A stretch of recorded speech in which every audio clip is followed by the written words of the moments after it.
नमस्कार मैत्रिणींनो, प्रज्ञाच क्रिएशन चॅनलमध्ये तुमचं खूप मनापासून स्वागत। आजच्या व्हिडिओमध्ये आपण ब्लाऊजच्या बॅकनेक डिझाईनसाठी आणि बेबी फ्रॉकसाठी उपयोगाला येणारं असं फूल बनवूया, म्हणजे डिझाईन वाढवण्यासाठी। खूप छान दिसते हे फूल।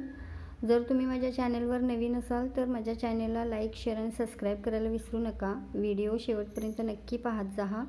चला मग आपण आता व्हिडिओला सुरुवात करूया।